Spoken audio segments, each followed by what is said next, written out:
Hello. I recently completed one of my bigger projects. It's the third episode of Lonely. Lonely is a series about the Lone Ranger in modern day Brooklyn. In this episode, the Ranger, he gets goaded into participating in a laser tag event by a jerky 12-year-old boy. I finished the project, and now what I want to do is develop a couple of short videos talking about my learning process, things I learned, the things that I think you might find interesting from that, from this project. And a lot of that is going to focus on the laser tag arena, the laser tag scene itself, because that's where a lot of the challenges were. As I wrote the script, I knew that some of the things would be pretty easy. There's a bar scene with a lot of dialogue. There's a park scene with a lot of dialogue. Those are not too difficult. But I wasn't sure what I was going to do with the laser tag scenes. I had never created a laser tag arena. I have had a couple of experiences in laser tag arenas. My son, when he would go to birthday parties and whatnot, I would participate. I've had a lot of fun. But you don't see a lot of these in 3D animated movies, so I had to come up with my own set design, and that's what we're going to talk about. The set design for that arena and some of the lighting concepts. I think first maybe what I'll do is I'll show you how I wrote it in the script itself. This was before I'd done much in the way of developing that set, but as you can see here, it says a countdown initiates, and the doors open to reveal a day-glow western town with several large 2D props. There's a 2D cactus and 2D cows. At the far end of the arena sits a real wooden building, the saloon. Players begin to run through the town, firing their laser guns. It is mayhem as folks crouch, dive, and crawl through the arena, electronic buzzing and chirping, and alarms go off as the laser guns hit their target vests. Okay, and then let's take a look at what the results were here. This is the scene. Let's see. Is set to begin as our warriors await entry into the arena. This actually is shot from a industrial elevator prop that Iclone has that had a perform function, so I could open the door. Here we are introduced to the laser tag arena. People running around, shooting their laser guns. A nice little 360 view as we go through, and then some close-ups at various scenes within the arena. So yeah, that's basically the introduction scene, and I think I kind of nailed what I was going for. Let's take a look at the setup itself in Iclone. So, here's the same scene. I'm going to go ahead and we're just going to go into a preview. Okay, so to start it off, what I used was Iclone's, let's see, it's this room prop which is found inside the props in the 3D space. And the nice thing about the room prop is that the exterior walls are hidden so that you only see the interior. And that allows you can shoot from afar and you don't have to worry about the walls as much. You can also navigate around a little bit easier. I find this is a nice prop to use when I'm doing interiors. So that's the beginning. Then I took that, and on the ceiling I put in these light tubes, which are supposed to represent kind of the black lights that you might see in a laser tag arena. Generally, laser tag events take place in warehouses, converted warehouses, and those warehouses often have windows up top. I blacked out the window themselves because they're not going to let light in, but a lot of the warehouses would have windows up top, so you can see those along the top of the warehouse or of the room. Now, on the walls, what I wanted were Western buildings, the facade of Western buildings, not whole buildings. I wanted it to kind of have that 1930s Western movie look where they created just the fronts of the buildings like you might have seen in Blazing Saddles, that kind of thing. And so I found some props on Daz. I think I got them for like $1 or $2, a set of Western buildings. And then I took those buildings into Blender as FBX, and I cut out everything but the fronts of the buildings. So here we have exported them back into Iclone, and so I have a number of buildings that sit along the wall, and they're just the fronts of the buildings. Let me zoom in here. Oh, there we go. Yeah, so there you can see it's just the fronts. I've cut out pretty much everything else. Now, what I did to make them more appropriate for this Dayglow laser tag arena, I went into the textures, and all of the wood that is there, show you, all of the wood I used inside Iclone. I turned it to red. I upped up the red balance here. You don't see it here because it's already been reset, but I upped the red balance on all the wood, used some of the hue, and then I also increased the contrast on that because that gives it definitely much more of a Dayglow vibe than a realistic vibe. So I upped the contrast on the wood, and then for all of the trim, basically what I did was I softened the textures themselves. So we'll go in here. That's what it looks like. It's brown, right? But what I did was I took out the texture strength. So it would have looked like actual wood here, but I backed it out, made sure that my diffuse setting was white, and then I upped my self-illumination on that particular prop. Let me see if I can find a different example here. I think they're not all exactly the same, but most of them, what I did was I upped the illumination on the trim. Opacity, yeah, self-illumination, there you go. So all of this trim along the top, we upped the self-illumination, and then I may also, I used global illumination on that white, giving it a little bit more of a glow. It's actually putting out light. And the reason I'm doing that is for the lighting in this scene, I've basically turned off. Let me go into the lighting. Okay. I basically turned off the main lights that come as a default. So we've got our key light, our side light, and I've turned those off. You can see that here.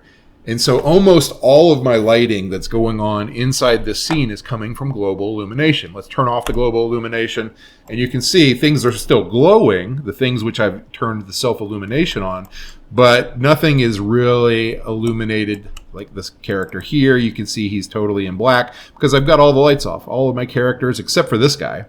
There are a few instances where I'm doing close-up scenes with particular characters, and it didn't look good with just the global illumination, specifically his skin. Let's take off that particular spotlight, and I'll show you what I mean. Bump. Turn the global illumination back on. Yeah. I didn't like the look of his skin color with just global illumination, and since I was doing a particular close-up on this character, I added a spotlight to add a little more pop, make him look just a touch more natural. We can agree or disagree on whether he looks natural or not, but I think that adding that spotlight definitely looks a little better than just the global illumination itself. It makes him look, I don't know, a little sickly.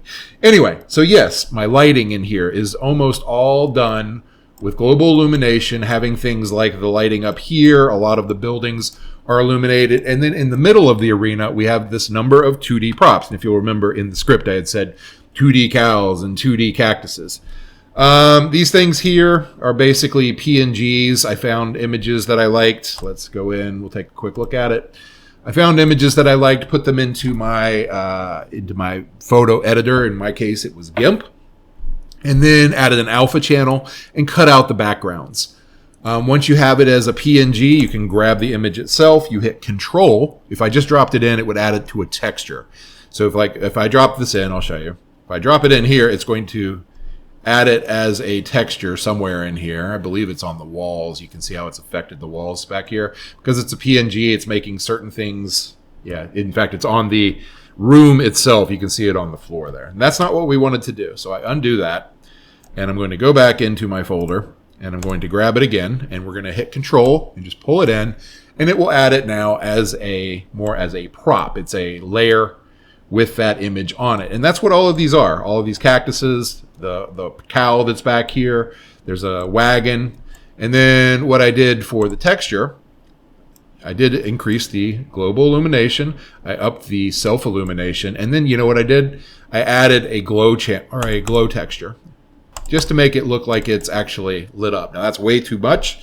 So I'm going to back it out on the strength until I get a result that I like. Something like that. Maybe a little bit less, but that's basically what I wanted for each one of those. And then you can see each one of those props to give it a more 3D look. I'm adding just a simple base, a prop base down there. That's coming from, the basic props, 3D blocks I'm probably using. I don't even remember what the shape is here. And then I attached the images to that. You can see the horse here, similar effect. I believe there's a wagon, there's a coal cart right here, there's a wagon back there. And so that's essentially what I have done for the scene. The only other thing that I might add is that in the script, there is a building, an actual building, not just the front of the building. I think I mentioned that, right? There is at the far end of the arena sits a real wooden building, the saloon. Okay, and so here is the saloon. It's an actual building. I believe I got it maybe in the same pack in Daz. And within that, what I've actually done, it was a 2-story building, and I'll show you back in the back. You can see that. There's a door up here. There was a floor. I stripped out the floor, took out a lot of the structural things that were in there so that I would have a 2-story interior on that building. Added a few props such as the table and chairs that I thought had a Western look. We've got this barrel here, which one of the characters pops up and starts shooting. And I added a piano as well, which again, another character pops up and starts shooting. On the back of the bar itself, here we go. See if I can get the focus. Nope. Okay. There we go. Here's the bar itself. I've added a few bottles. And then behind the bar, we see this mirror. Mirror is done in Iclone using the reflective properties.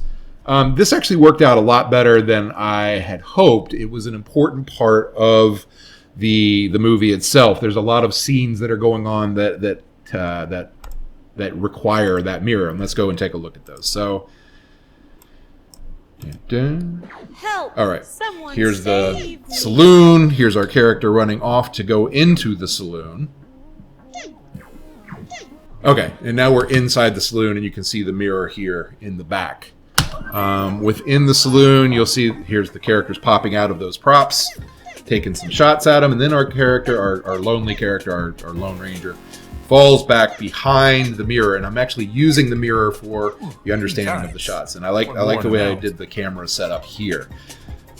We do a flashback within the mirror. Yeah. She fades away, and you see the character, and then pull back to see him in real life. So both the mirror and the character in the actual scene.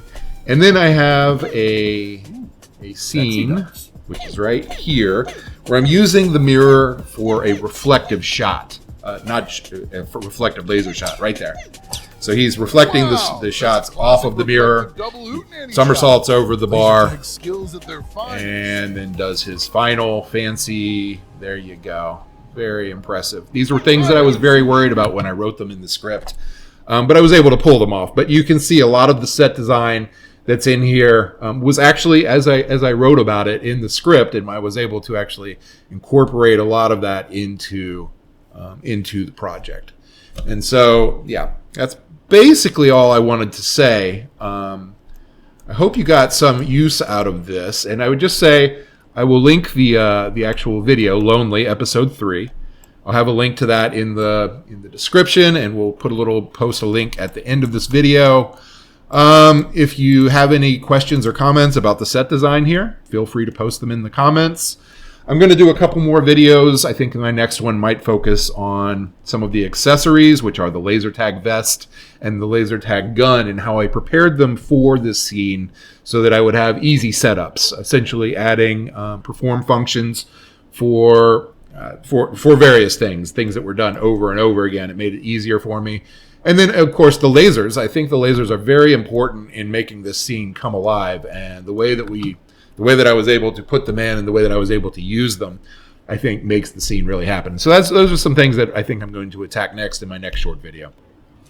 Okay, that's going to do it, I think. We'll wrap it up. Thanks for watching, and I'll catch you next time.